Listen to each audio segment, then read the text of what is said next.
বন্ধুরা, আজকে আমরা এইরকম একটা পাওয়ার ইনভার্টার নিয়ে কথা বলবো। এটি 220 ওয়াটের একটি পাওয়ার ইনভার্টার।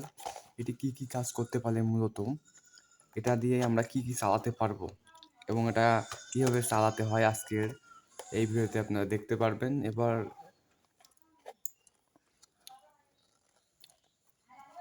এজন্য ভিডিওটি অবশ্যই সবাই মনোযোগ সহকারে দেখবেন এবং চ্যানেলটিকে অবশ্যই সাবস্ক্রাইব করে দেবেন। চলুন তাহলে ভিডিওটি শুরু করা যাক।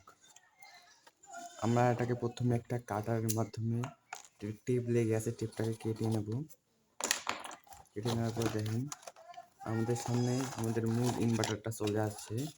এই দেখেন এইরকম লং লাস্টিং। আমরা একটু প্যাকেটে যদি গায়ে লক্ষ্য করি, দেখেন এখানে দিয়েছে আপনি এটার মাধ্যমে ল্যাপটপ চার্জ করতে পারেন, স্মার্টফোন চার্জ করতে পারবেন, এলইডি টিভি চালাতে পারবেন।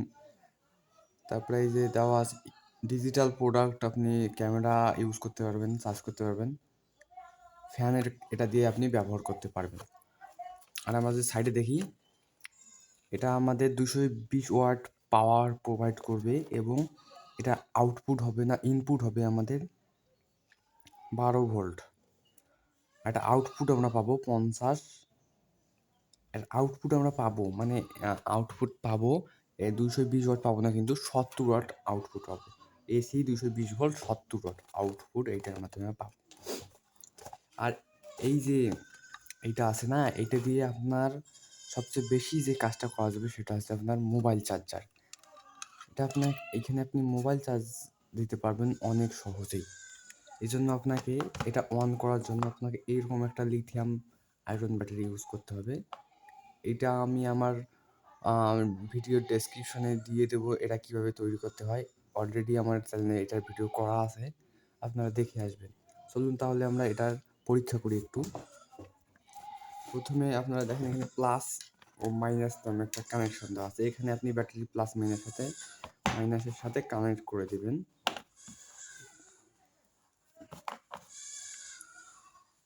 দেখেন কানেক্ট করার সাথেই আপনাদের সামনে এই যে বাল্ব, এর ভিতরে কিন্তু একটা বাতি রয়েছে, এটা জ্বলে উঠবে। আর এইখান দিয়ে আপনি আউটপুট পাবেন, এই যে ইয়াগুলা দিয়ে এটা দিয়ে আউটপুট পাবেন।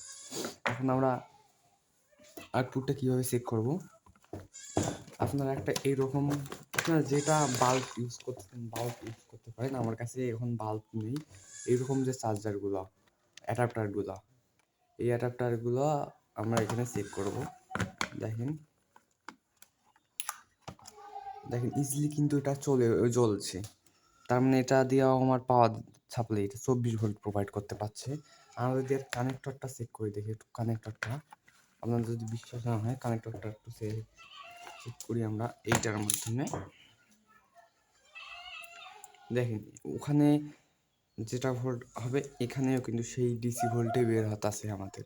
আমরা যদি একটু বাড়িয়ে দেই, দেখেন ভোল্ট মিটারে যেটা বাড়তেছে ওখানেও সেটা বাড়তেছে। তাহলে এটার অনেক কাজ। আর এটা দিয়ে চাইলে আপনি 40 থেকে 60 ওয়াটের যে সোল্ডারিং আয়রনগুলো, এগুলো ইউজ করতে পারেন। আমি একটা কথা বলতে চাই যে আপনারা এইটা দিয়ে সোল্ডারিং আয়রন ইউজ করবেন না, কারণ এইটা দিয়া বেশি হিট হবে না। সোল্ডারিং আয়রন যেহেতু আমাদের 60 ওয়াট আর এটা প্রোভাইড করে 70 ওয়াট, এটা ভালো হবে না। আপনারা 40 ওয়াটের সোল্ডারিং আয়রন ব্যবহার করতে পারেন। এটা দিয়ে আপনি ল্যাপটপ চার্জ করতে পারবেন ইজিলি, সমস্যা নেই। এখানে ফ্যান লাইট সব চালাতে পারবেন। 70 ওয়াটের ভেতরে যা কিছু আছে সব আপনি এই দিয়ে চালাইতে পারেন।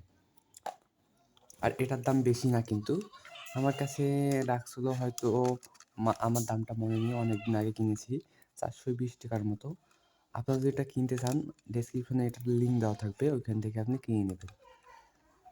তাহলে বন্ধুরা আজকে এই পর্যন্ত ছিল। যদি ভিডিওটি ভালো লেগে থাকে অবশ্যই চ্যানেলটিকে সাবস্ক্রাইব করে দেবেন।